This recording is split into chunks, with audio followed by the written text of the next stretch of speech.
Ryan, communications. Nick, preserve manager. 3 for 3. It's unbelievable. I didn't even look at my notes.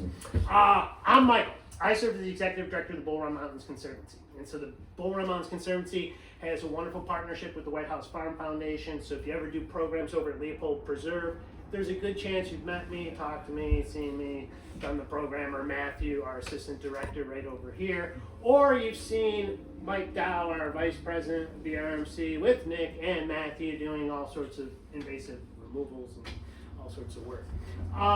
So it's great. The Winter Lecture Series is a replacement of our Hike with the Naturalist, so don't forget, come April, you join Matthew again out on Leopold Preserve and you do the Hikes with the Naturalist. But in the wintertime, we've kind of transitioned it to this. Today, we have a great opportunity to learn about a group of animals, trouters, that are just fantastic, and it brings me back in time to 2016 and meeting Erin. And back in 2016, we had raised money to do a bat survey. So to kind of give you background of the Conservancy, when I first got here, 1999, 2000, we started right away doing some animal inventories. It was going to be dedicated parts of the Mountain as a state natural area preserve. We were leasing the land at that point. And so with that designation coming in, we were gearing up to be working with Natural Heritage and Gary Fleming, a wonderful vegetation ecologist, in 2001. And the vegetation was going to be fully defined, which it was at that point, and classified into ecological community types. If you want to get an idea what one of those is, there's a deer exclusion over at Leopold Preserve around an upland depression swamp, which is an example of that. That being said, we didn't really see a lot of surveying of animals across preserved landscapes. And what I thought is the interesting thing we were going to be able to do in 2001 was we were going to be able to go back in time. Because in 1930s, for 8 years, there was a gentleman named Allard, Harry Allard, who came out, who actually worked for the USDA, the Department of Agriculture, employed real botanists doing real botany work in real natural landscapes. And he came out here for 8 years, collected 15,000 plant specimens, 3,000 lichens alone, identified 1,066 plant species, identified over 100 lichen species. And so when Gary did his work, what we were able to do is have a comparison to the 30s and 40s. Boom, next pixel point, 2001. So when I came on board, the board originally said, you know, we really want research part of this and education, and we want it smaller. And I had looked at the thing way before I took the job. I'm like, there's no red-cockaded woodpecker here. There is nothing rare. We're never getting a master's student, more or less a PhD student, interested in doing something here. And so I kind of just sloughed it off, but then they sent me the Allard report. And when I got the Allard report, I'm like, wow.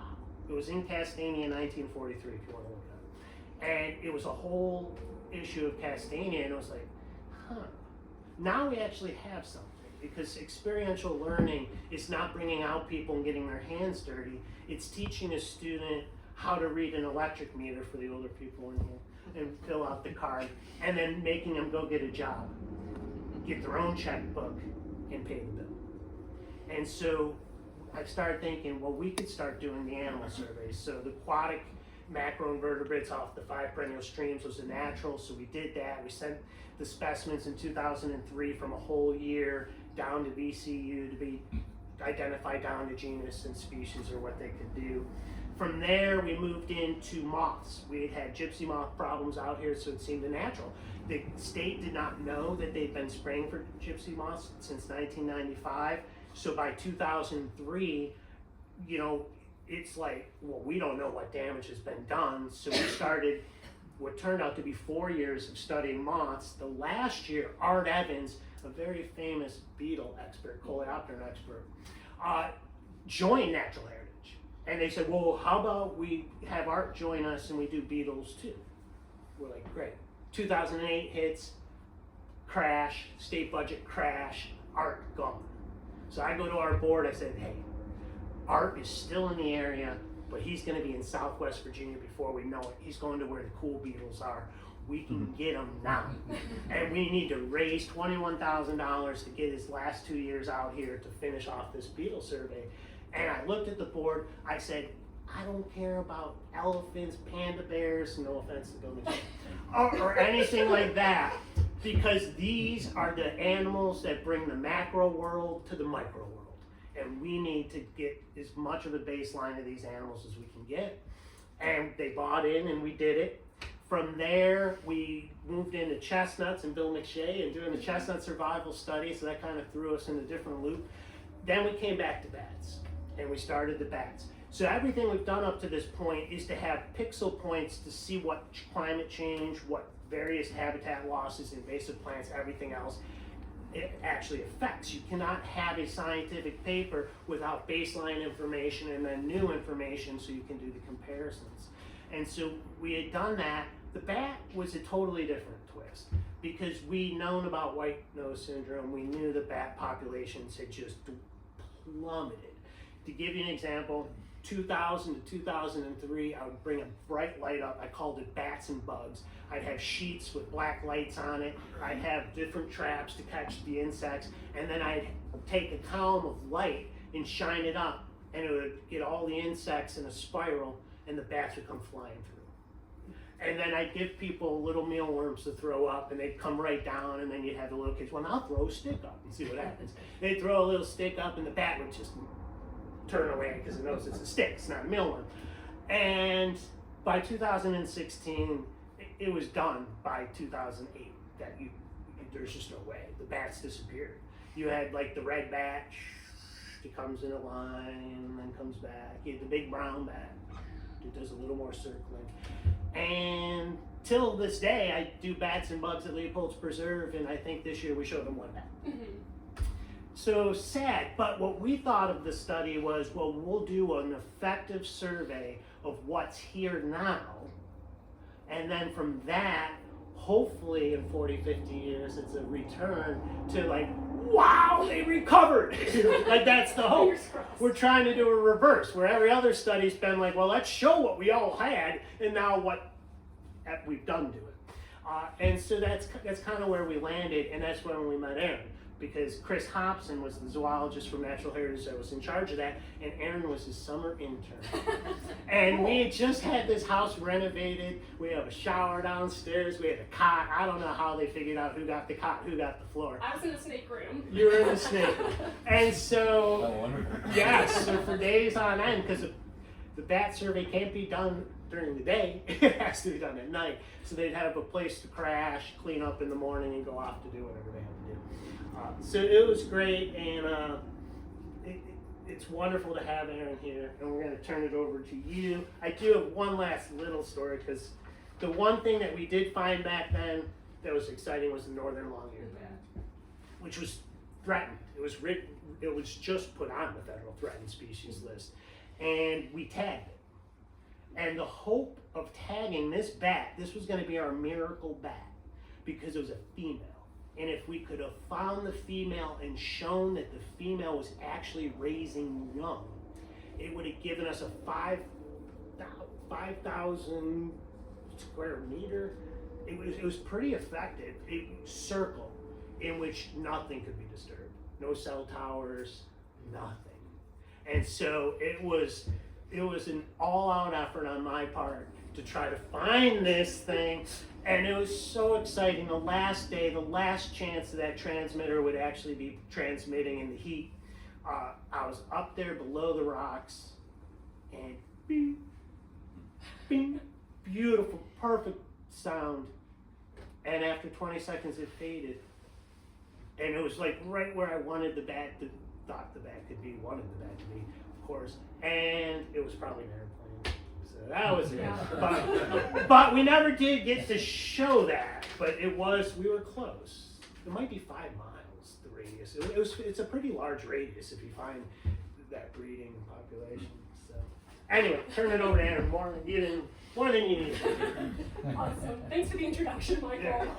Yeah, it's really special for me to be back here. I feel like that first summer in 2016 was kind of my introduction into not only the bat world, but just field ecology in general. So I owe a lot of my interest and experience with bat ecology to my mentor at the time, Chris Hobson with DCR.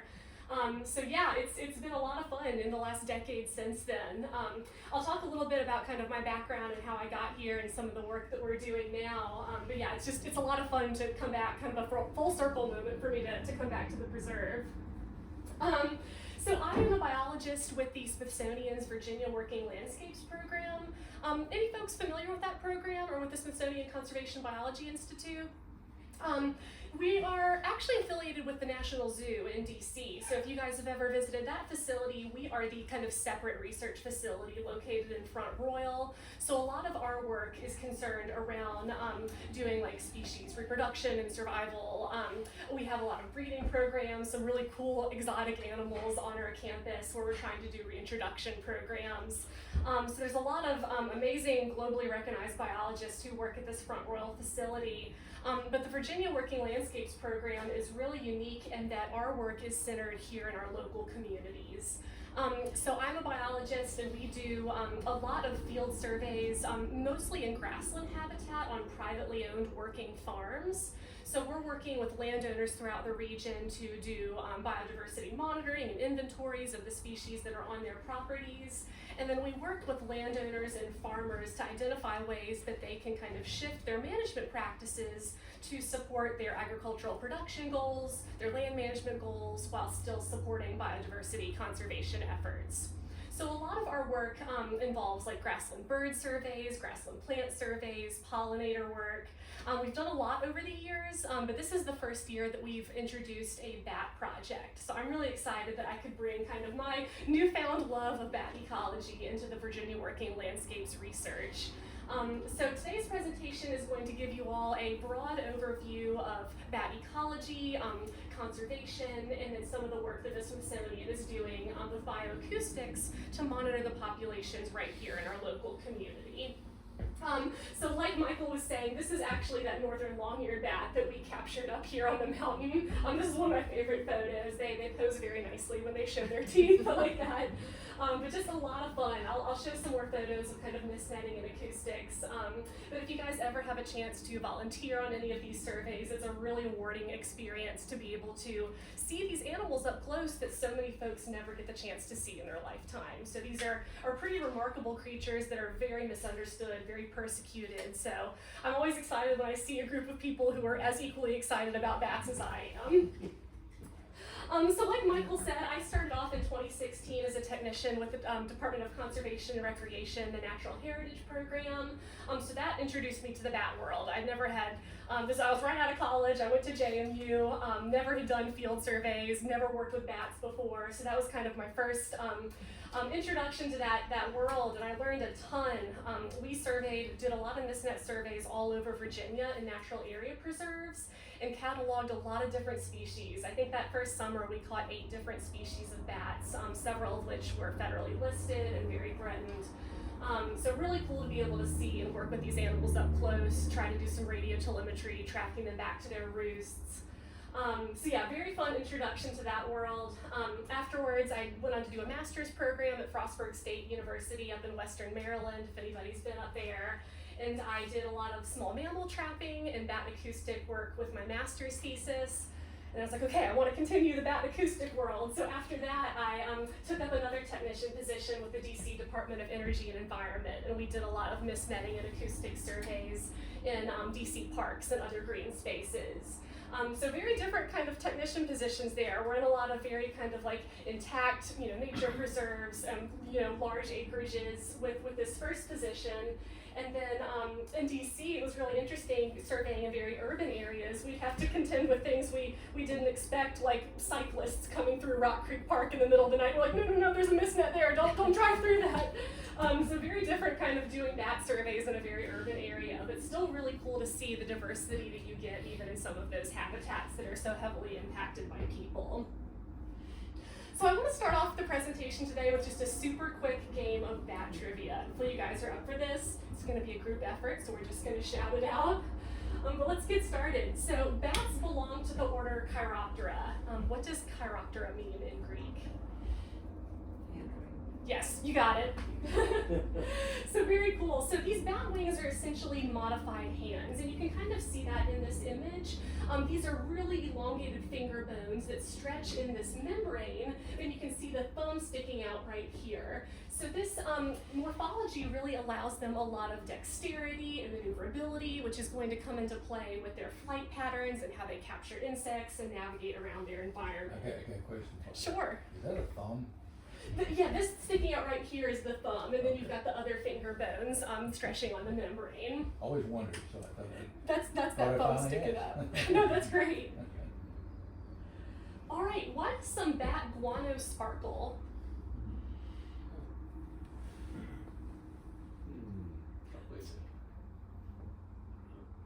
It's not 2 or 4. Insect. 1 or 3. Ecoskeleton. You got it, yeah. So a lot of bats are insectivorous, and they eat insects with these tough exoskeletons, and bats don't digest those materials super well, and so they come out in the guano, which is just another name for bat poop. And so those exoskeletons contain a lot of different minerals, and that's why bat guano is often harvested and used as fertilizer. But a way you can kind of tell bat guano from other other rodent droppings is that if you get it, it'll kind of like, it's very powdery, and you'll see a little bit of a sparkle compared to like rodent droppings, which aren't going to have that. I really like your last line there. Are they eating the spotted butterflies?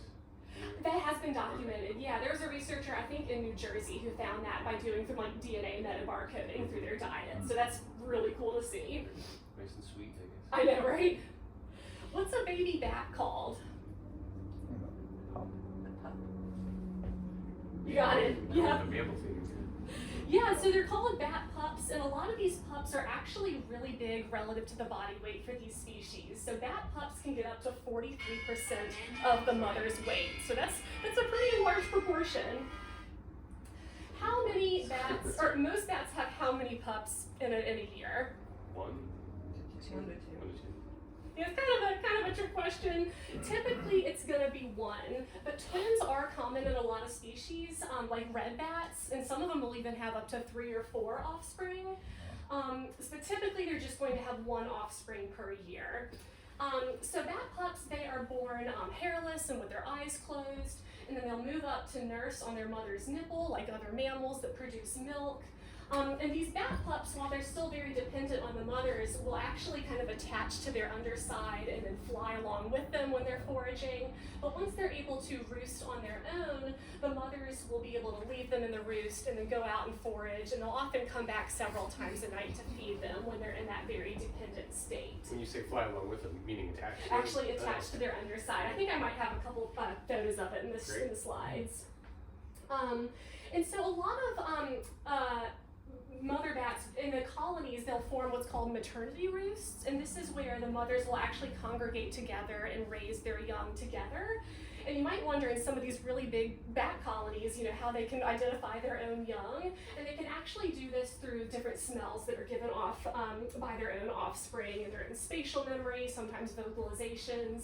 So really cool. I'll show a photo in a few slides of just a colony with like 15 million bats. And so it's really neat how bats are able to identify their own offspring. What crops are not pollinated by bats? Cereal crops. Cereal crops, yeah, you're right. These are actually wind pollinated, but a lot of these other plants, for example, the cacti and agave are pollinated by, it's the Mexican long-nosed bat and the lesser long-nosed bat.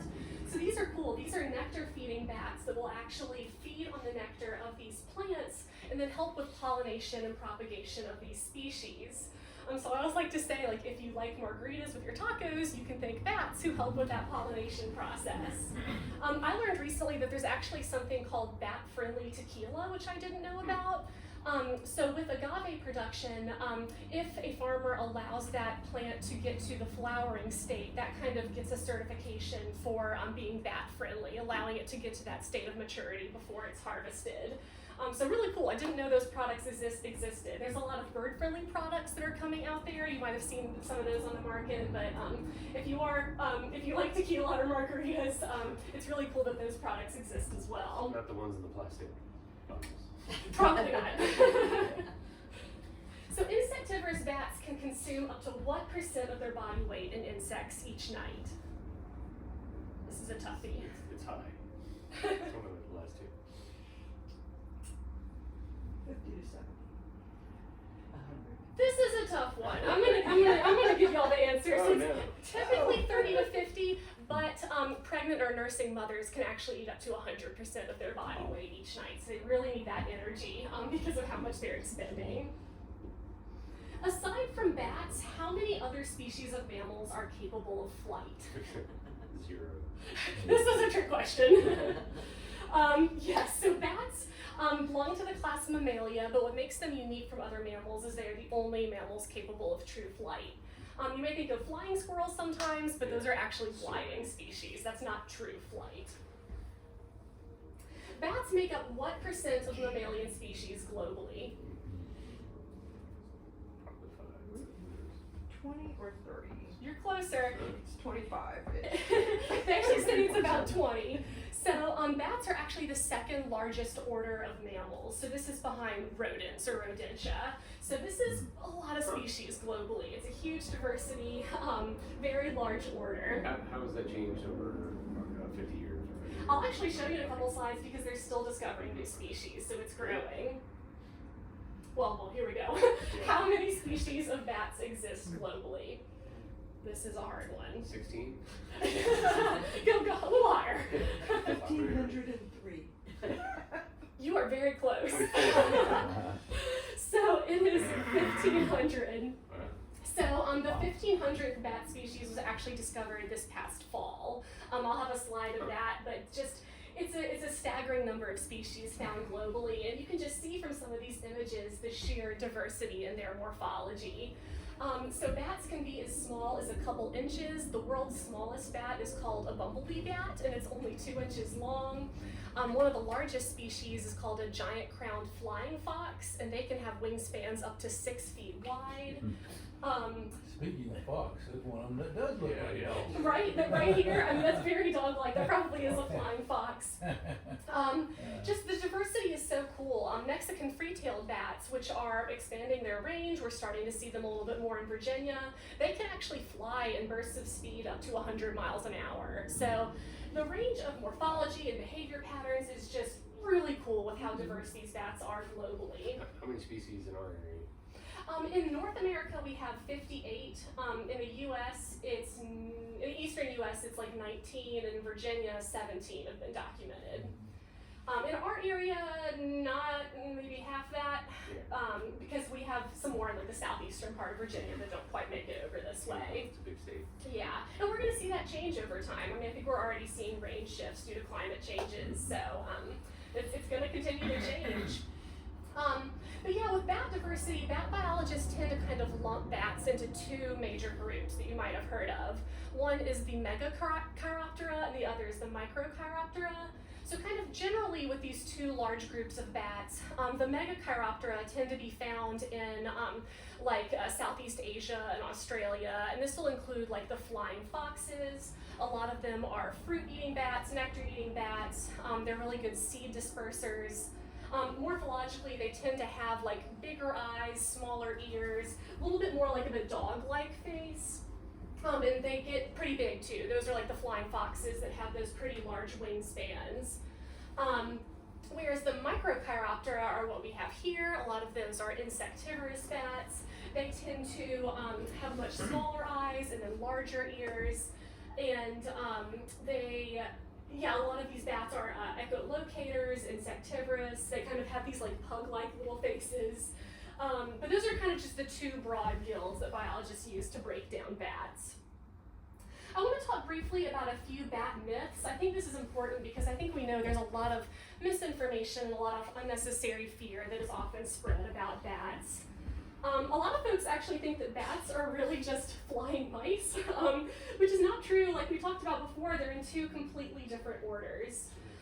When you think about their life histories, I mean, rodents tend to be kind of very short-lived. They have shorter gestational periods, more offspring, whereas a lot of bats can live up to 35 years and they just produce one offspring per year. They have longer gestational periods. So it's interesting to kind of compare just the life history differences between these two orders, but they may look similar, but they are very different from mice.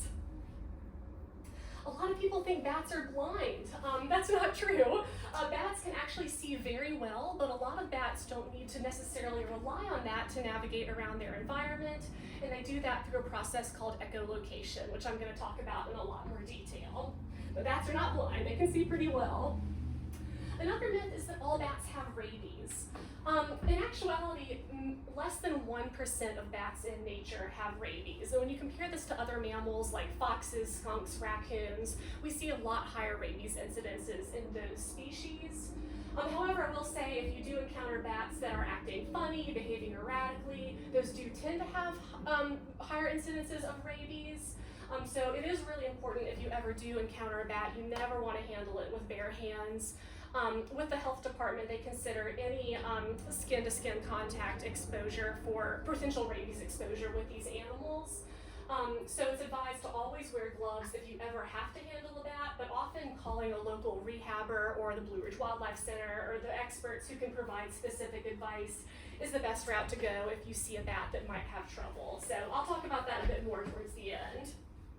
But yeah, definitely a myth that all bats have rabies. That's definitely not true. Some folks think that all bats suck human blood. I love this photo of the vampire bat. Out of all those 1,500 species, only 3 species of vampire bats exist. And vampire bats are pretty cool. That's an adaptation called, they're sanguinivorous bats. And so what they'll do is they'll make like a small incision in the lower leg of like grazing livestock like cows or pigs or goats. And they'll just kind of lap up the blood, and oftentimes that doesn't cause any harm to the animal. So vampire bats are pretty cool. They're pretty cute too, but definitely a lot of unnecessary fear around these species. Here we go. So we mentioned before about how new bat species are continually being discovered. In the fall of this year, and the 1,500th bat species was found on Bioko Island in Equatorial Guinea. And just this cute little bat. I think that there's a reason behind its name. So Itula means island and god of the island in the Bantu local language. So there's a paper that came out about this discovery. I think this is a PhD student who found the bat this year. But yeah, we're continually finding new species. So I'm sure there's more out there that have not been discovered yet. So like I mentioned before, there are 58 bat species that occur in North America, about 19 in the eastern US and 17 here in Virginia. So I'll talk a bit about some of the diversity of species that we have here and that you likely have around your homes as well. Here in Virginia, we can kind of break down bats into 2 different guilds. We call them the cave bats and the tree bats. And this has to do with their overwintering patterns and where they prefer to make their roosts.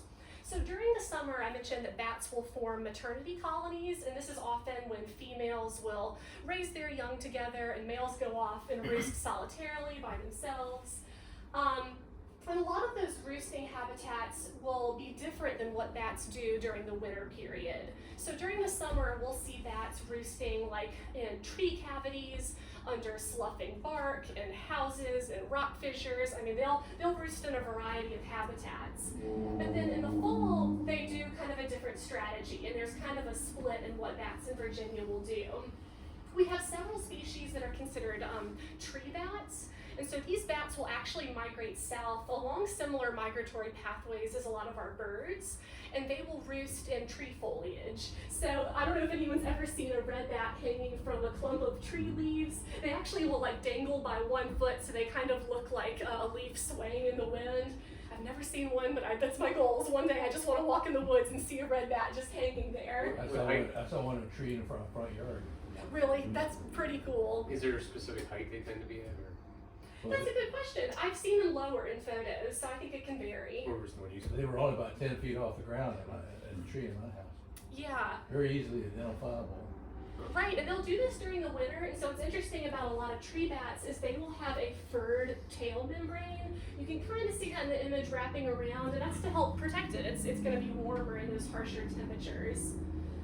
So a lot of our bats that are tree bats, we've got like red bats, hoary bats, silver-haired bats, evening bats. We also have cave roosting bats. So these are bats that in the wintertime will do kind of short distance migrations, maybe a little bit more west, and will often hibernate in what we call hibernacula, in like caves or abandoned mines, rock crevices. And so they'll often roost in kind of larger colonies, but again, this varies by species. And so they go into something called a state of torpor, which is kind of that lowered metabolic rate. They often don't wake up unless it's like an unseasonably warm day when they'll go out to forage. So it's actually not uncommon to see bats flying around and foraging during the winter. It doesn't mean they have rabies. It might just be like a warm sunny day and they're taking that as an opportunity to come out and feed. But kind of looking at this distinction of the two guilds is going to be important when we think about white nose syndrome and why that's hit so many species so hard in the eastern US, and that does have to do with their roosting behavior. So I'll get to that in a second. I think this was a picture of some Virginia big-eared bats, just another photo of how they'll roost very densely. All you in can see is clumps. the ears. I know, it's with all those big ears. We're working at seashells. Here's a photo of what I mentioned earlier. This is actually the world's largest bat colony. Has anybody ever visited Bracken Cave in Texas? It's kind of near San Antonio. I really want to go here. I think this would be really cool to see the emergence. So this is, the largest colony of bats in the world. These are Mexican or Brazilian free-tailed bats, and I think the colony size is about 15 million currently. So it's really cool. It's kind of a tourist attraction. They have, I think I've seen photos, like they have benches or kind of rock formations where people can sit and watch this evening emergence.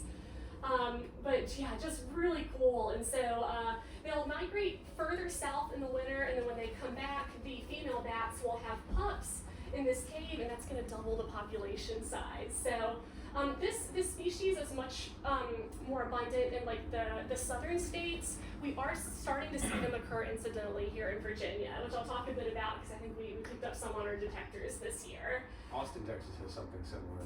That's the Congress Avenue Bridge. They have it where they'll roost under the bridge, and I think that's just a summer maternity roost. I want to go check that one out too. It sounds awesome. So if anyone ever travels to Texas, I would definitely recommend checking these two out. Absolutely. So bats play a lot of different important ecological roles. We know that they are great at insect control. They're an awesome source of pest control. They are seed dispersers, a lot of the bats that will eat fruits. They're also great at pollination, a lot of the bats that are nectar feeding. So they also serve as prey items for other animals. So I think a lot of folks don't recognize how much they are ingrained in our food webs, but bats are really important for a lot of different reasons. What's their primary predator? Is it hawks? Next slide. All right, sorry. It can vary. A lot of nocturnal predators. There have been owls documented feeding on bats. Actually, one thing I read about recently was a chuck-will's widow. If you've ever seen those birds, they're really cool birds. Yeah. But they've been documented as feeding on whole birds sometimes and whole bats, which is kind of hard to imagine because they're not huge birds. But yeah, some of these nocturnal birds will predate them, snakes, raccoons, sometimes other bat species. There's a species called the spectral bat, which is found, I think, in like Central and South America. And it's been found sometimes feeding on other smaller bats. I think it's been found to be attracted to like their distress calls. So scientists have documented other bats kind of lowering their activity levels in the presence of spectral bats. I think the researchers have like put up mist nets and they've been like extracting bats, and then these spectral bats will come in and get them. So it's interesting that they will sometimes eat other bat species. But yes, bats are predated. Another unfortunate one is outdoor cats, which I'll talk a bit about. But outdoor cats will predate bats as well, which among many billions of other animals. So But yeah, bats themselves have a variety of diets. I mean, I love these photos of the nectar-feeding bats, fruit-eating bats. Some of them will actually swoop down and eat fish. Others will eat small, like amphibians or lizards. There's actually, let me show you my next slide. Recently, this was a study that came out, I think this past fall. This was the first time that a bat was documented as eating a bird mid-flight. So there have been some bats, like the spectral bat I just mentioned, that will predate like small parrots, but they might be like lower altitude, stationary. This was the first time one has been documented grabbing it mid-air and then eating it on the wing. So this greater noctule bat is the largest bat in Europe. I think the same must be a big gap. It's a big bat, but the first time this has ever been documented. So we're just still learning a lot about bats feeding behaviors. Really cool stuff. Insectivorous bats, which are all the bats in Virginia, all of our bats only feed on insects. They eat a varied diet, and there's a lot of research out there that actually look at the bat guano and try to see, through DNA what they're consuming. But a large portion of bat diets include flies, moths, beetles, and a lot of these are agricultural pests. So it's really great to have bats on the landscape. I mean, if we can cut down on the mosquitoes around our house, that's awesome. I want to talk for a second about bat conservation challenges. We'll talk about white nose syndrome in a second, but in addition to white nose syndrome, bats face a lot of different conservation challenges. I think for many species, just habitat destruction and degradation, especially the clearing of forest, which can provide a lot of important both summer and winter roosting habitat. The greater incidences of wind turbine production. This is unfortunately impacting migratory bats more. So what we're finding is that when they do surveys under these wind turbines, they're finding mostly deceased migratory bats like hoary bats and red bats.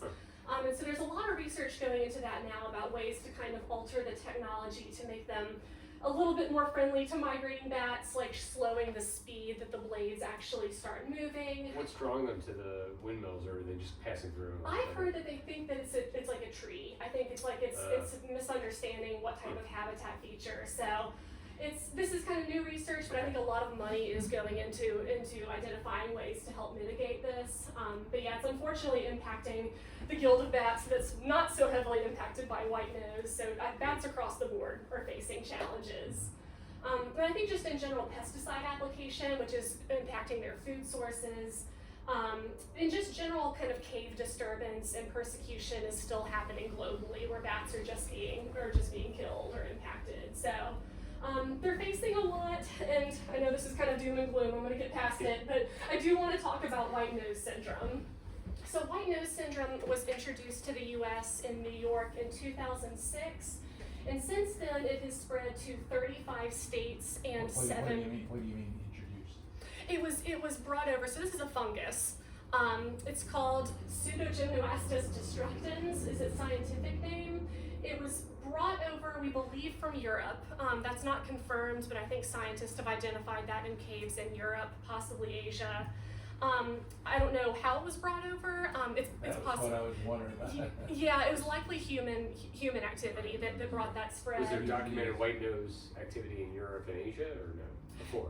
That fungus has been documented yes, prior to that date. And I think they've matched it up with the fungus in like European caves. And so I think that's the thought now, is that it did originate in Europe.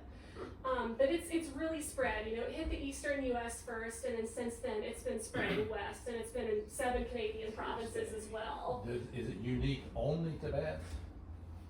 Not any other mammal? That's a good question. I'm not totally sure. I don't think I've heard of it impact any other species, but I haven't. yeah, that's a great question. I should look into it and see. I don't know. But yeah, when you think about what bats it's going to hit hardest, it's going to be those bats that overwinter in like cave hibernacula. So these are the species that are roosting colonially. They're very kind of in tight conditions, and so this fungus, usually in these cave environments, the temperature is very conducive to the fungal growth. And so once it establishes, it spreads really easily between bats that are kind of in that state of torpor, packed in closely together. The human environment too. What's that? The human environment in there.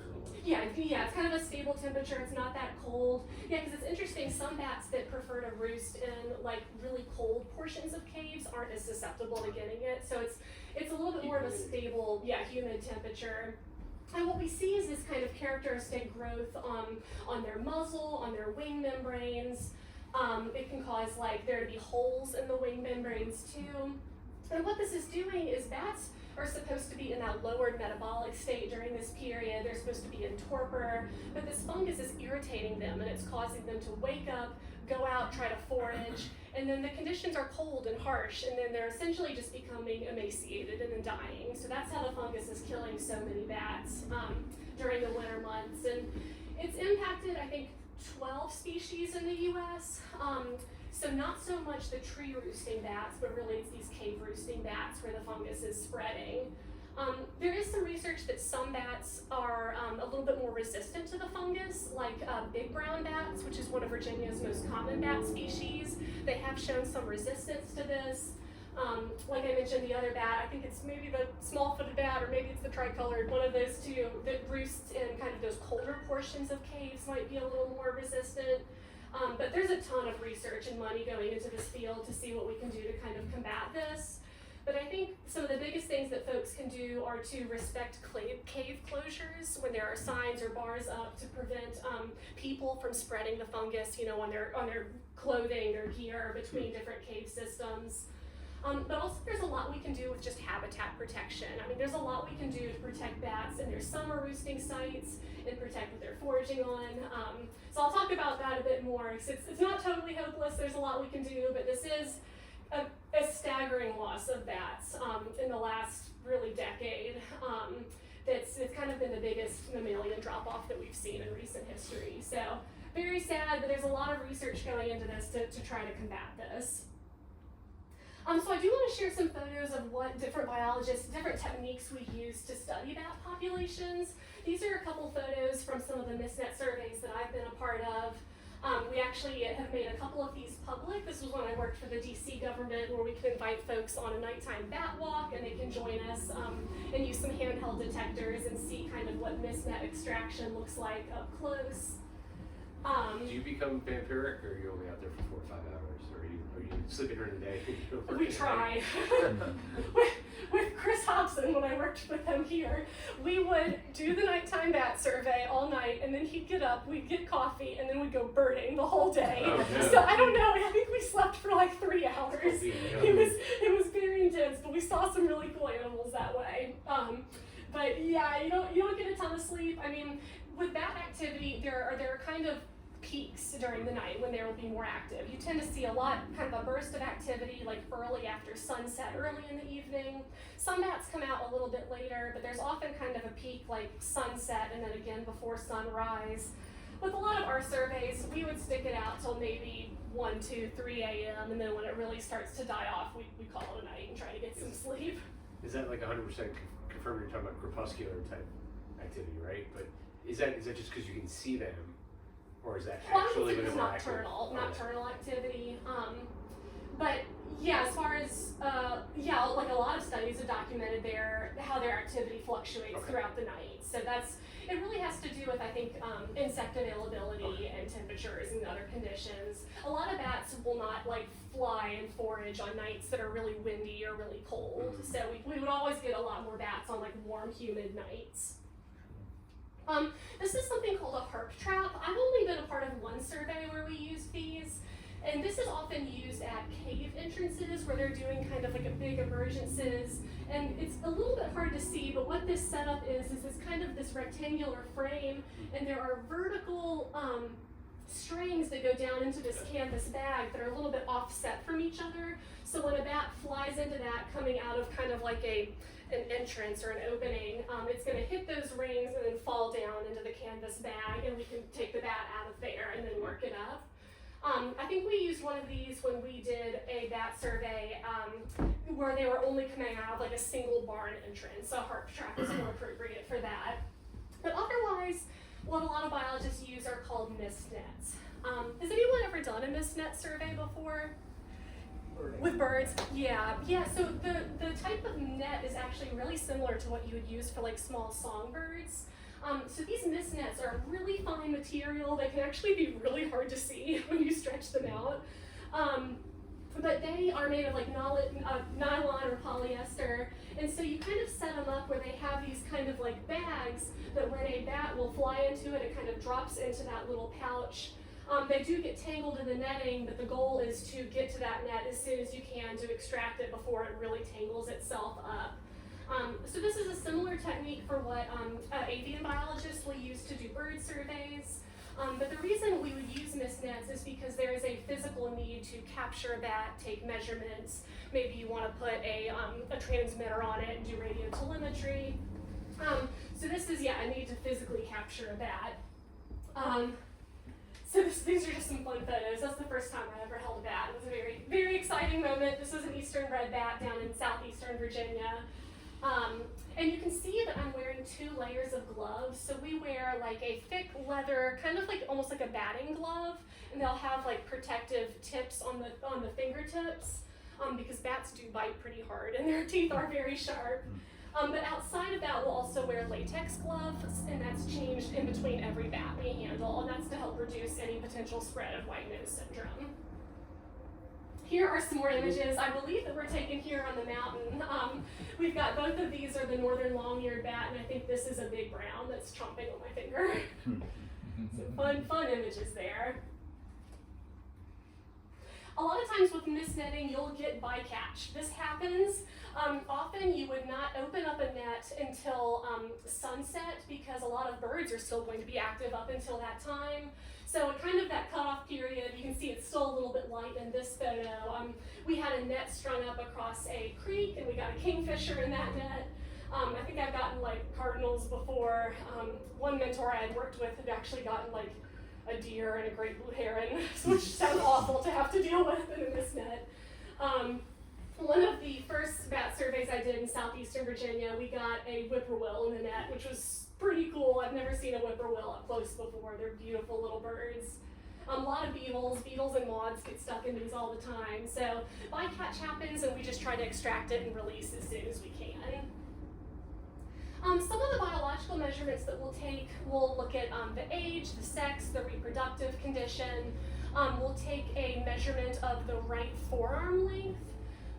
We also look at, these photos kind of show you how you age a bat. So this is pretty cool. This is stretching out the wing membrane over a headlight. And in the joints of the fingers, in juvenile and subadult bats, they're not going to be fully ossified and filled in, so you kind of see that gap there if you see a little bit of that light shining through. But in an adult bat, it's going to be fully closed and kind of opaque. We'll also look at things like the wing condition. Like some of these bats might have like scarring on their wings, which could be indicative of white nose syndrome. And sometimes if we get like a myotis species, a lot of those can be a little bit tough to tell apart. So biologists will look at other body measurements, like they might need to measure like ear length or toe length, or look at how much hair is on their toes, or if there is a keel on the wings. So there's a lot of kind of minute measurements the biologists will need to take to help even just identify to the species level. But a lot of those are going to be for very rare bats that we'd be very excited to get. What general, for the local bats, what generalized age groups can you discern? In other words, obviously juvenile, adult, but like can you say adult 35 versus 20? No. No, you can't. You would break it down, well, at least for these surveys in hand, it would just be juvenile, subadult, and adult. Okay. And you can tell if they're in reproductive condition or not, depending on like the time of the summer. So like early summer, we would get bats that were pregnant, and then you could tell afterwards that they were nursing. You know, there's just different things you can tell on the body to see what stage of reproduction they're in. What's a subadult? What would that be? Subadults are considered like a bat's first fall. So I think after, when they're kind of leaving the roost, you know, after August, that's considered when it moves into the subadult phase. So I think that first summer, like May or June through August, is considered a juvenile. They're more dependent on the parents, and then they move into that subadult phase. And you're going to see kind of changes in how ossified that joint is. So that'd be interesting if you get more into the rehab world and kind of are handling these up close. Yeah. I'd be interested to know if you can do more specific aging techniques, and that might be through teeth or other techniques. I'm not sure, but in the field, in the hand, that's all we do. Cool. So yeah, we looked a little bit at bat wing anatomy, but this is just kind of a cool comparison to see how that has evolved and the similarities and differences to like a bird or a human. But you can see these really elongated finger bones, not the thumb, but the finger bones. And you can see how that level of dexterity is going to allow the bat to move their wing in really cool positions, which can help for navigating around a cluttered environment, or they might be catching an insect on the wing and then bringing it in. Sometimes they can even like flip up their tail membrane to eat. So bats are just very maneuverable, and that kind of helps you also just to identify a bat that's maybe flying far away. Like if you're out at sunset and you're like, oh, is that a bird or a bat? I can't really tell. A lot of times bats are really going to be flapping. It's a more like erratic flight pattern. They might be moving their wings independently, whereas birds will be like gliding and soaring and moving their wings together. So that can help when you're kind of just seeing a dark blob far away and you're not quite sure what it is. These are some images of bats that have been banded or tagged. So for any species that would be listed at the state or federal level, we would put a metal armband on them. So this is going to be on their forearm. They're teeny tiny little metal bands. You kind of just pinch it right over their forearm, and that's not going to impact their flight abilities. And the idea is that a future researcher who might catch this bat in a mist net down the road will be able to track movement patterns based on where it was last caught and logged. Some of these bats, I believe just this one in the photo, has a transmitter attached. So with radio telemetry, you have kind of a three-part system to this. It's a transmitter that's attached to the bat, and then you have a receiver that the biologist has, and then an antenna. And like Michael was saying, we're out there trying to get a signal and track these bats to figure out where they're roosting, because that can impact a lot of habitat management decision making.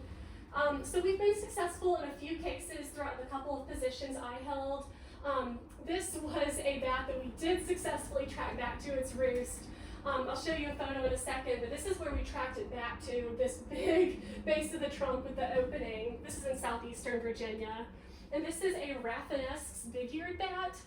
This is a really cool species. They're really kind of funky looking. Their ears are really big, and when they get kind of irritated, they're curled down normally like ram's horns, and then they like unfurl them into kind of donkey ears, and they're just really unique looking species. So it's fun to get these, but yeah, this is a photo that I took. I think I stuck my hand up into that cavity of that tree, and you can just see the little bunny ears from where that bat was roosting. So this is a listed bat species that we were interested in tracking. So yeah, it can be tough though, because with these transmitters, you don't have a huge window to track them.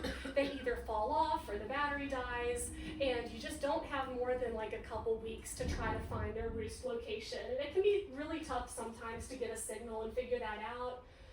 There's different techniques used to put a transmitter on a bat. The one that we would use is we would kind of trim the fur on the back of the bat to get a little bit closer to the skin. We'd trim a little patch off, and then we'd like go to the drugstore and buy like eyelash glue, and then we would just glue the transmitter onto the back of the bat, and it's got that long, I'll go back a slide, that long antenna sticking off of it, which is not going to interfere with their flight. But eventually this glue is going to come undone and this is going to fall off within a couple weeks.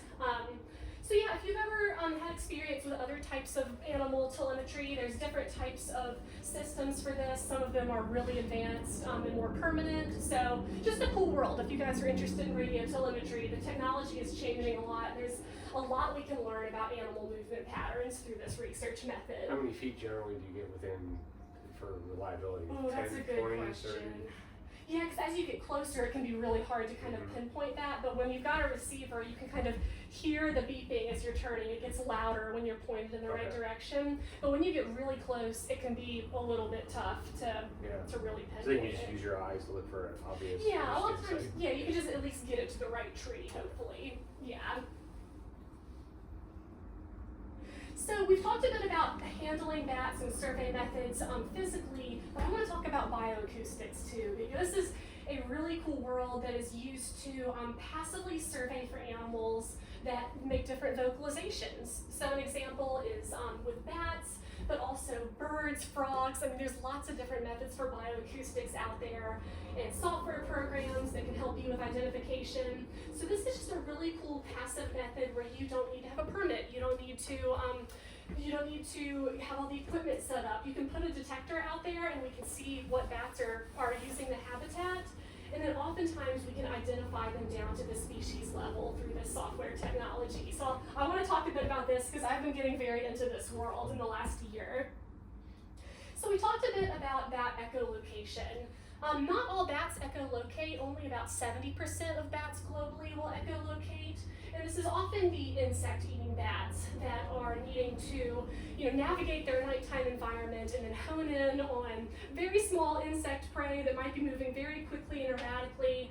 They might be foraging in very tight, cluttered forest environments. So using echolocation is really helpful for them to be able to navigate that system very quickly and then get their prey. So with echolocation, what bats are doing, they're emitting high-frequency call pulses either through their mouth or their nose, and these pulses are bouncing off of objects and returning a lot of detailed information about the object's size, the texture, the direction it's heading, and bats will emit these quickly and more quickly as they get closer to an object, and that's going to return a lot more quick information to help them make that kind of final decision. Bat echolocation calls are very high frequency, so they tend to be in a range of like 20 to 200 kilohertz. Human hearing tops out at around 20, so we are often not hearing these chirps. Some of the lower frequency bats you can hear with the human ear, but generally they are way beyond our hearing range. They're also very loud. Bat calls can be between, I think it's 50 and 120 decibels. So this is like having like a fire detector like going off right next to your ear. I mean, it's extremely loud, but because it's above our human hearing range, we can't hear it. Do any researchers work dogs? Could dogs indicate? I don't know. That's a great question. I have no idea. I wonder if, just if that's in their range. That's a cool thought. I don't know. So yeah, because of this, we're not hearing their vocalizations like we do with birds. So we do need specialized software and technology to be able to record their echolocation pulses. So I've been using this year a program called Sonobat. That what we do is there's a bunch of different detector brands out there, and I'd be happy to talk with anybody afterwards if you're really interested in learning about it. But there's a whole suite of technology out there. We bought from a company called Wildlife Acoustics, where we put these detectors up on like a 10-foot high pole. And so that's going to be above kind of vegetation clutter and other things that might get in the way of an echolocation signal. And so these detectors are pre-programmed to record bats just from sunset to sunrise. And if we're picking up these recordings, often we'll get thousands of recordings per night. And so these are WAV files, and what we can do is we bring them back in a program like Sonobat. There's another one called Kaleidoscope that I've used. And you can visualize these high-frequency calls that we're not able to hear otherwise. So what we're looking at here is a scale of frequency, which is going to be that kilohertz scale, and then time. You can see how loud the calls are with that amplitude or power, and then all of these are individual bat calls. So this science is really cool because you can use the different call characteristics, like the shape of them, their frequency range, how loud they are, the spacing between them. You take all that information together and you can actually often get a species ID from these visual spectrograms. This is tough. It's very technical. I've taken a lot of training to learn how to do this, and I'm still learning. I'm still getting better at this, but this is a really cool world. If anybody's interested in bioacoustics, there are a lot of training opportunities out there. Seems like this would be right for AI because it can do the calculations way Right, better. and I think it's not quite there compared to other AI software programs. There's no with, money in it. It's that, and it's just because it's this visual analysis. It's just different than like training a program to do like bird or frog call analysis. I'm not hearing of it as much in the bat world yet. Maybe we're going there. I'm still a little new to it, but yeah, it's really cool to be able to use this to visualize something that we really can't even hear.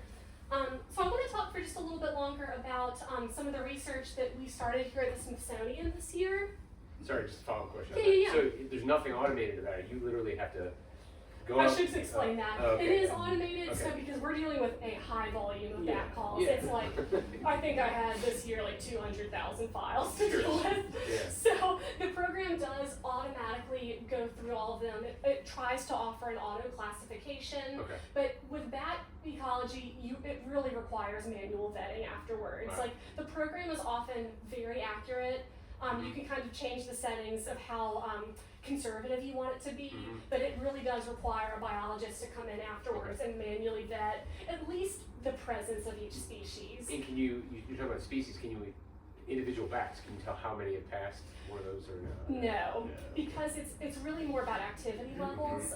We're getting, they could be circling a Sure. microphone, saying that, calling a bunch. Yeah. So you can't really get abundance or counts from these, but you can get activity levels, like relative activity. And you can get species richness, like we can know how many different types of species we're picking up. So yeah, a lot of manual vetting involved. I at least go through all of the different species that the program thinks it picked up, and I go through all of those and I'm like, okay, I agree with this. Yes, that is definitely a big brown bat call. So yeah, it's pretty cool, but it's fun to learn about if anyone's ever interested in trying that. So VWL, I'll just talk about it briefly, but we work with a lot of landowners, primarily on privately owned lands, and also community scientists to do biodiversity monitoring. So these are just some photos of us doing a bird survey. We've worked with Leopold's Preserve and White House Farm Foundation and have done a lot of biodiversity surveys on those two properties. We're excited to continue that next year with bat surveys as well. But this is kind of the nutshell of what we do. We're working with landowners to identify what's on their properties and then see if we can kind of co-develop best management practices to support conservation efforts. So when we think about working lands, a lot of our landscapes look a lot like this. I love this aerial photo from Hugh Kennedy at PEC. But we see a lot of farmland in this part of Virginia, a lot of mosaics of forest habitat, rivers and streams, the mountains. But these working lands are also really important in supporting critical bat habitat. And so that's what I'm really interested in looking at this year. We started a pilot project just this past summer on just 7 local farms in Fauquier County and Rappahannock County to put these detectors. So these are the detectors we bought, and we elevated them on 10-foot high poles in the center of fields. And these are fields where our team has already cataloged like birds and plants and pollinators. So we have like a sense of the diversity in these fields. But I'm really interested in seeing how bat activity is related to the diversity of the field, so the types of vegetation that are there, and also just the general diversity of the landscape. So if you've got a lot of forest, if you've got stream, is it impacted by urbanization? How these two factors are both working together to impact bat foraging activity. So we deployed these detectors and tried to see what we got out there. We actually got a lot of bats. I was very pleasantly surprised for my first year doing this. But it was really cool to see just the diversity of species that are using these habitats for foraging during the summer months. So what we'll do is we'll come back with all of those recordings from these detectors and we run them through the software program. These are just some more examples of spectrograms that we ID to the species level. So we're getting red bats and big brown bats. And these are Virginia's 2 most common species of bats that you're likely seeing flying around. But I was really pleasantly surprised to see that we also got several bats that we identified to the genus Myotis. So in Virginia, we have a few species that belong to this genus, and all of them have been hit pretty hard. Their populations are really dwindling. A lot of them have been heavily impacted by white nose syndrome. So getting these on acoustic recordings is pretty cool to know that they are using and depending on these habitats during their summer maternity season. The tough thing about Myotis, though, if anyone really gets into the nitty-gritty of bioacoustics, they can be really hard to ID to the species level. So we opted to leave it to genus this time around. There's just some very minute differences between the call structure to get it to the species level. And you often have to have like a lot of repetition in your surveys to confirm the presence of a species. But I think just the fact that we got these on a lot of our survey sites is really cool to know that these farms are supporting these very vulnerable species. These are just some more images. We actually have an in-house scientific illustrator who's illustrated a lot of the wildlife and plants that we work with. But just some of the species that we got on our surveys this year. A lot of kind of the usual suspects like big brown bats and eastern red bats. We also got some migratory bats like hoary bats, silver-haired. They were likely passing through kind of on the early portion of the field season. We got evening bats, tricolor bats. We also got a couple Mexican free-tailed bats. This was pretty cool because they are typically found more in the southern US, and I think we're starting to see them expanding their range, occurring a little bit more incidentally here in Virginia. I'd like to do a little bit more monitoring to really confirm that they're here, but I've got some pretty convincing recordings of them here, so that's going to be very exciting to share with landowners as a species that's here and is really not documented very often. Just to show y'all an example of what we're doing with some of this research, this was a farm down in Rappahannock County where we had two recording stations that varied in their level of like vegetation diversity in the field. We had Site 5, which had a lot more diversity of like native forbs, native plants, just the overall cover in the field, species richness, compared to Site 10, which was lower. And we're seeing bat activity, and that's higher in the field that had higher levels of vegetation diversity. So I'd be really interested to see if we are seeing this trend at some other sites as well. We had a very small sample size this year, and this is just going to need a lot more research to kind of tease out some of these trends, but I'm just really excited by these preliminary results. Do you think that's related to you have more diversity in the plants that attract different insects? I mean, do the bats? That's absolutely it. Yeah, so a lot of bats, like they're foraging on like moths and beetles. These are species that sometimes prefer like night blooming flowers or light colored flowers that might be more fragrant. And so the idea is that if we have like more diversity of like forbs and flowering species in these fields rather than just kind of monocultures of like non-native grasses, that's hopefully supporting a more diverse insect community, which is supporting bat foraging availability. For example, I have 25 acres in Rappahannock County, and it's mostly loblolly pines. Mm-hmm. And I think my theory, you can tell me if I'm off base or not, is that allowing deadfall, and so like other people in the county, we take down deadfall for firewood, Mm-hmm. but I try to leave the actual deadfall for roosting bat. And there's a lot of trees that are just, they're about to go.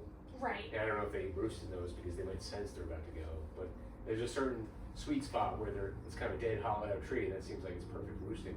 So Yeah. it seems like that specific thing versus just a diversity of plants or Yeah. insects would be more conducive to roosting. But I totally agree with that. Okay. That's actually something we're measuring. So Okay. we haven't done the analysis with it yet, but we're measuring how many snags or standing dead trees are in these fields or nearby, potential roost sites, because we don't really know what's maybe more important. You know, might be the plant diversity that's supporting insects, but maybe it's there's a pond nearby, or there's a snag nearby, or better flight corridors. There's a ton of landscape factors that can Okay. influence it. So I think we just need a lot more data to Okay. really tease out which variables are more important. Okay. So yeah, more years needed, but that's totally Sure. it. Snags are very important. We'll actually talk about that more in a second. So yeah, this is just the first year of our research. We're going to continue this project in 2026 with support from the White House Farm Foundation. So I'm really excited to expand on our research sites and survey some different habitats. This is just a fun project, so I'm really excited to share more updates with the community as well. Before we close out, I want to talk a bit about ways that you can observe bats at home or in your community. Has anyone ever purchased one of these echometer detectors? These are interesting. They're made by the company Wildlife Acoustics, and it's made to go into a smartphone. So it attaches, you have to have a phone that has like a USB-C input. I know in my iPhone it won't work. But they'll attach into your phone and you download the free app. In this microphone, you can just walk out, turn on the recording, and then walk around, and it's gonna automatically identify the bat species that it's picking up. It is going to do it down to the level of like the 2 most likely suggested IDs, so it's not going to give you like a confirmation, but if you really wanted to tease it out, you can upload this data into like the Sonobat software program and then go through it yourself to try to confirm that. These are fun. We use them a lot for like outreach and education. Not so much for like really intense research grade projects. We use other detectors for that. But I think for the general enthusiast, or if you want to see bats at home, these are fun little devices. They're a little over like $200, so they're in the more affordable range. Bat detectors can get really expensive. They're like 1,000 plus. So 200 is actually on the low side, believe it or not. I know I talked to some folks earlier about putting up bat houses. This is a hard to see image. I'll have another one in a second. But putting up a bat house at home can also be a way to observe bats that might choose it as an artificial roosting source. I do tell folks, putting up a bat house is not necessarily going to attract bats to your property. It failed to do that for me for 10 They years. may never go in year it. too. They may never go in it. And a lot of times that can be because more preferable natural roosts are nearby. You might have good snags, big mature trees. They might have everything they need outside of that. So I say there's no harm in putting up a bat box. I think there are specifications where you want to do it to the right, to the right guidelines. Humans see them, and then you can talk about bats. I mean, yeah, it's fun. It does serve a purpose. It's not They're guaranteed cheap, though. Yeah, it's not going to attract them. It's different from like putting up a bluebird box. I do think they're a little bit more beneficial if you have to do an exclusion from your property, like if you have bats in your attic or in a barn and you have to do like a full exclusion of a colony. Putting up an artificial roost after that can be nice to have for them to have somewhere to go after they're excluded from a structure. So it's hit or miss, but I think there's no harm in putting them up. I'll talk a bit more about them in a second, but there are some specifics you want to be aware of in installing them.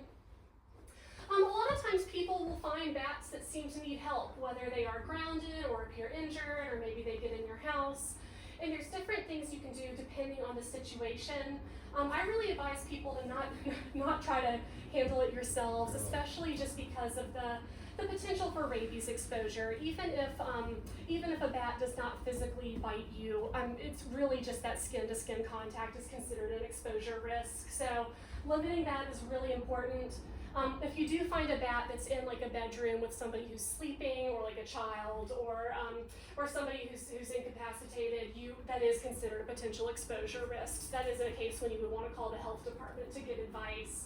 But generally what we see when we have like a bat getting into a room in your house, sometimes these are like confused juvenile bats who are just learning how to fly. They come in on a warm summer night when you've left the door open.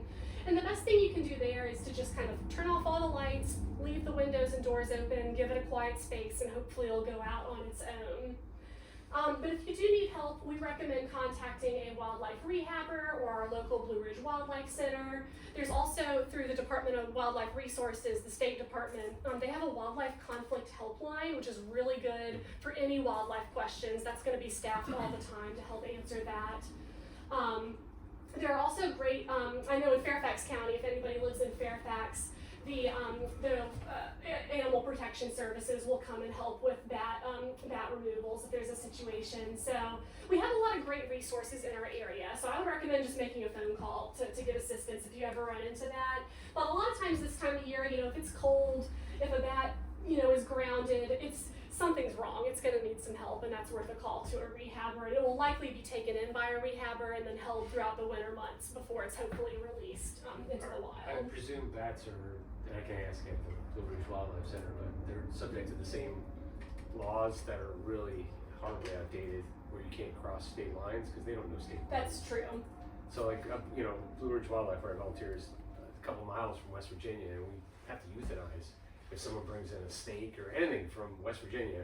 But meanwhile, Virginia, you can drive 8 hours and still be in Southwest Virginia. To my knowledge, I believe that's still true about wildlife across state lines. Any hope of changing that, or? I don't know. That'd be a great question for the Blue Ridge Wildlife Center. Yeah, I'll ask. Yeah. It's so primitive. It's tough, and there are biological reasons for that in many cases. But yeah, it can be tough on kind of a case by case basis when wildlife don't know state boundaries. But yeah, good question for the rehab folks and what might be changing with the law. I'm going to talk about just a few more ways that you can support bat conservation efforts at home. A big one is just keeping cats inside, not just for bats, but for birds and many other wild animals.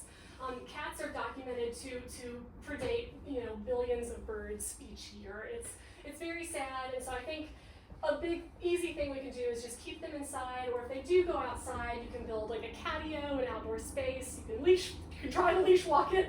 I don't know about leash walking a cat, but it's just keeping them inside is a really good way to just limit. Does belling them make any difference or not really? I guess it's better than nothing. It's better than nothing, but it only helps a little bit. Turning off lights at night is really important. We know this for bird migration because it's going to impact their movement patterns, but this impacts bat foraging patterns as well. So keeping off exterior lights, or if you use like a down shielded light that directs that to the ground, that can be helpful because it does reduce bat activity if they have more unnatural light sources. Planting native plants is a big one. I think this is just for many wildlife conservation purposes. Just starting from the bottom up, planting native plants supports our insect communities, which supports our bat communities, among many other benefits of planting native plants. You brought up leaving snags standing. This is big because snags are a great roosting habitat for bats. And when they do eventually naturally fall, that's also habitat for insects. So they're just important. They're good to leave on the landscape. So honestly, unless it poses a risk to like your home or safety risk in general, just leave them up. Leave them standing because it's habitat for not only bats but a lot of other wildlife too. You can install a bat box.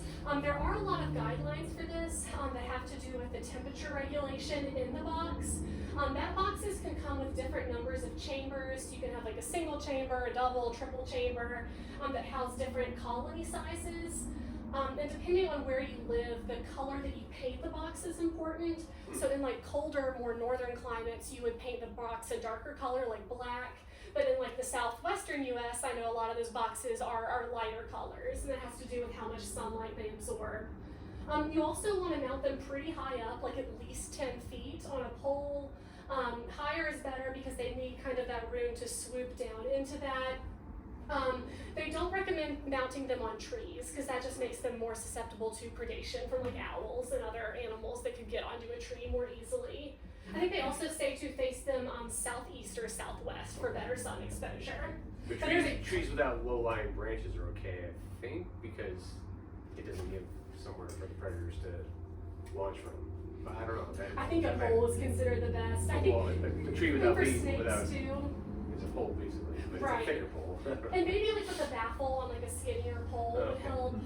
Also just on like the side of a house or like a side of a barn, just really high up. That's another good spot. I think it's the branches themselves that are allowed. That allow the Yeah. easier access. Whatever you can do to minimize that. I mean, we don't want to create like an ecological trap for them. Yes. So. This is an interesting one. I don't know if you guys have heard the concept of leaving the leaves in the fall and winter. This is really important for our insect communities. It's providing overwintering habitat. So a lot of the insects that bats depend on are overwintering in leaf litter.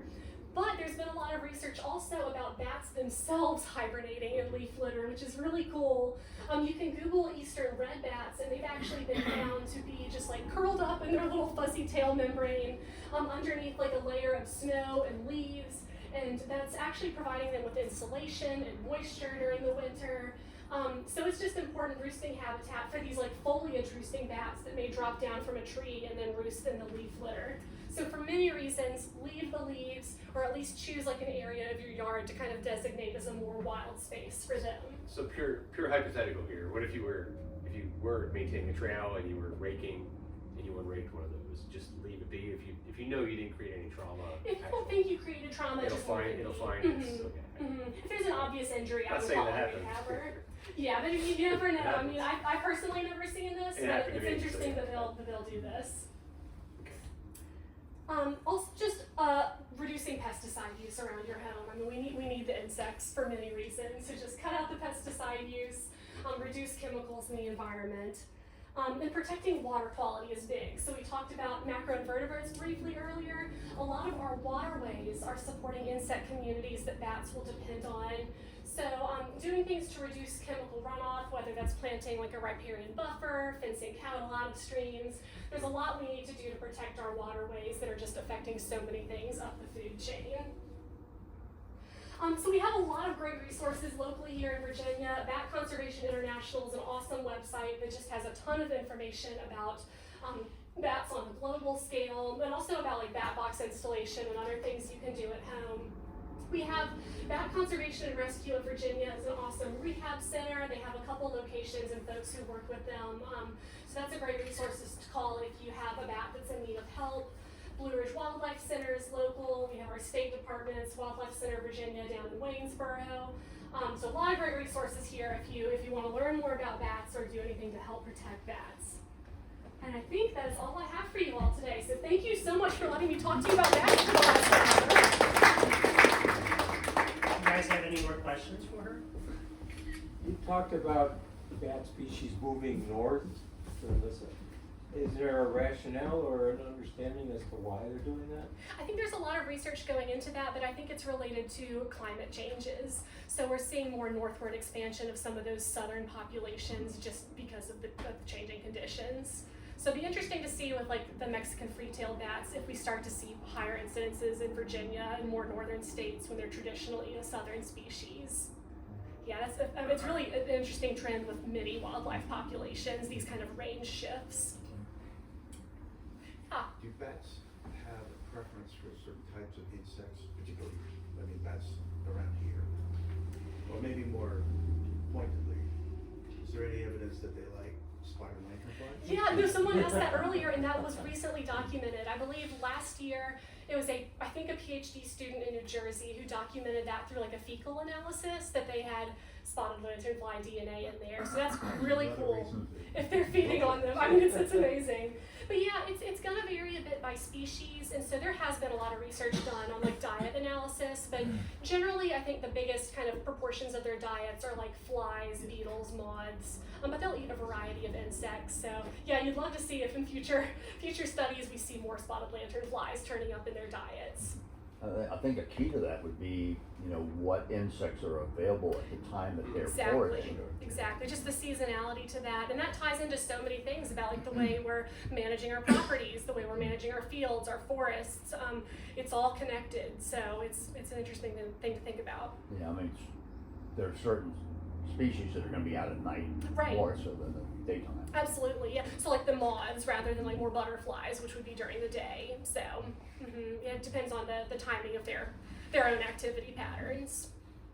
Just a word of possibly advice, and stop me if I'm off base, Yeah. but try to get... Stop. I'm totally off base. I know I've taken up a lot of time. No. Yeah, sorry. I was totally kidding. Okay. I just. If you are going to try to rehab a bat that you found, it's a very complicated flow chart, Right. depending on the time of year, the type of bat, where you found it, and go to one of those organizations, either call them Oh, or go absolutely. to a reliable, don't rely on your neighbor who told you, always put it back in the tree, or always, it's very complicated. I That's my totally understanding. agree I don't with know, that. I don't know the flow chart. You see different resources out there where they'll tell folks like, oh, just throw on some gloves and put it back. I'm like, honestly, I would always default to calling a rehabber. And if they give you professional advice over the phone and Yes. say, okay, it's okay to safely elevate it somewhere, it might depend geographically where you're calling from. Like if you are physically not close to a rehab center, you might get some advice over the phone, but oftentimes it's better to just ask the professionals, get their advice, and they often opt to just hold these bats in their own spaces until it's safe to release them and try to do a reintroduction. There's a lot to it, and we want to do what we can to protect them. Physiological, morphological question: can they, once on the ground, just pop like a bird? They can. It's a little hard though, so that's why I know you've done the bat surveys with us. We kind of give them a little bit of a boost when we release them. We kind of give them a little bit of a help to kind of catch air and start flying, but they can take off the ground. It can be tougher. And they can climb up They things can and then climb. take off. It So is that's something possible. just to keep in mind when you're see one on the ground. It doesn't mean it's diseased or whatever. It just means it could be struggling, because they fall. They do. It They fall just out happens. of bat boxes, they fall out of trees, it happens, and Or they hibernate can in the fly. leaf litter, yeah. Or they do that. So, white nose syndrome, how fatal is it? Or is it always fatal, or is it sometimes? It is usually fatal. It really just depends on how much, I guess, of an impact it has on that bat physically, because it's more about the bat waking up and being irritated and getting emaciated. But a lot of bats can survive white nose syndrome, and that's when we'll see like the scarring on their bodies or evidence of it. So it's not always fatal, but seemed like close to 100% in the winter because that's when they're waking up from the torpor and going out because of it, right? That's right, and it's about the habitats that they're using in the winter. But I think there's going to be some variation by species on which ones might be more resistant to the fungus or are able to survive it better. There's a lot of research out there on that, and I think there's things that humans are trying to do to help them with that. I mean, it's a lot of work is going into that question. So follow-up question, it was introduced, you think, from Europe? Right? That's what is thought. I think it was unclear if it was Europe or Asia, but I think the most recent thing I've read is that they've found similar genetically samples in Europe, and that's where they figure human activity. Is there any indication that bats native to those areas have some resistance to it? That's a Or great any question. indication? My guess would be likely, but I would need to look into it some more. That's a really good question. To my knowledge, that particular, spore, whatever, germ, has been in other countries for like 100 years. So Right. those bats, You would populations Or have expect, gotten you would used expect to there to it. be some Um, degree of. There has been some populations like of bats in Vermont that have been, increasing. So maybe they're getting used to it, learning how to live with it, whatever. To just add a little to it, I'll put it as chestnuts. Mm-hmm. Chestnut blight in Europe, no big problem because you have so little habitat, you have so little chance for it to diversify. North America, much more habitat, much more opportunity for it to diversify, so the fungus becomes much more diverse. And when the fungus becomes more diverse, it becomes more problematic. So it's much easier for the European bats to combat something that is not going to go through the diversity, through the genetic recombination as the spores, meat spores, and things of that nature. And that's what made the American chestnut problem such a problem for us, where in Europe it was a fairly easy fix for the European chestnut, even though it's a Chinese chestnut blight, so it was introduced in both spots. But due to the diversity of the landscape and the diversity then of the fungal strains, it became much more problematic for the American chestnut. You're saying save the bats by more concrete, more highways. No, They coach you on that. no. The opposite's true, is having more habitat to have more options, so they have more chance for survival, more chance for better reproduction, things of that nature, giving them a chance to evolve the resistance that they need. And so no, for the bats, you need more habitat saved at this point in time than ever to give them the best opportunity for recovery. And what we see happening is the absolute worst thing that could be. Deforestation. Yes. Right. Yeah. Yeah, you gotta end up there. No. So there's a lot of citizen science involvement in monitoring birds. Is there anything similar for bats? There is, yeah, and I'm really interested in building that into some of our programming at the Smithsonian. So if you guys are familiar with the VWL program, we have actually like 80 community scientists who help with a lot of our surveys. And I'm interested in seeing how we can work into a new bat bioacoustic program with that. I think the tough thing there is just the expertise needed to do a lot of the like manual vetting with that software program is really technical and takes a long time to learn. But I think there's definitely citizen science application through submitting data. I think we're just starting to see more like conversations happening about the way we use this technology and involve a broader community in that, because I think more data collection is very important, and if we can broaden that to get volunteer support and help with that, I think it would be great. So I guess I don't have a super clear answer. I'm really interested in seeing how I can logistically build that out. I know other programs, they're often based out of zoos and things like that, will have like night watch programs that aren't necessarily with like acoustic recorders, but they might have volunteers go out and just physically record bats that they are visually seeing at sunset as a way to kind of catalog how activity or abundance is changing nightly. I've talked to some folks who work at zoos in other states who have pretty robust citizen science programs that do that. But yeah, there's definitely opportunities to volunteer, I think, with missetting. You do have to have a rabies vaccination for pre-exposure if you're ever involved with physically handling a bat. So sometimes it's more just kind of observing the process if you ever help out with that. But That's about $900. it's very pricey. It's my employer paid for it. I did not. You said 900? 500. Yeah, it's a series of 3. Maybe it's now just 2. I think they've gone 2. down, but I got 3 at the time. Yeah, we just breezed over her head when we were Maybe doing that. Yeah. Doesn't go We on sale didn't now. actually touch them, we just sat there like. Is there a website we can go to find that, or Smithsonian? Is there somebody to contact, or? Yeah, for specifically getting involved with like our Smithsonian, research. yeah. Well, we're not currently doing any mist Okay. netting. I think it'd be great if we can start up a collaboration to do that. Right now, I'm really the one piloting the acoustics project. So There's nothing like Frog Watch, you know, where they give you parameters. not yet, not at least through our organization. I'm personally hoping to build that out in the near Right. future, just as I get more comfortable with building out this program. But I think there will be more opportunities coming for that. I mean, I would totally recommend just signing up for our newsletter if you guys aren't already following it, because we promote a lot of community workshops and public lectures and landowner events and ways to, learn different things about your community and supporting biodiversity. So, our newsletter is a great way to stay in touch and learn about those opportunities. And if we get something rolling out with Bad Acoustics, I would definitely put it there as well. We're just in the early days of figuring that out, but I'm very excited.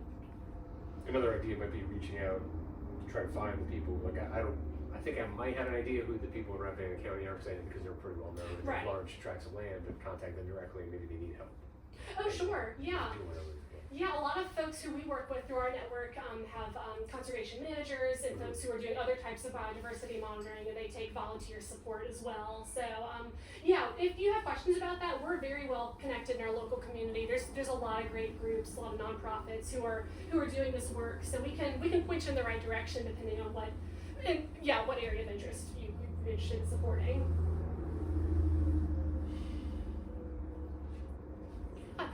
Thank you so much. Okay, commercial timeout. We have something coming up in January.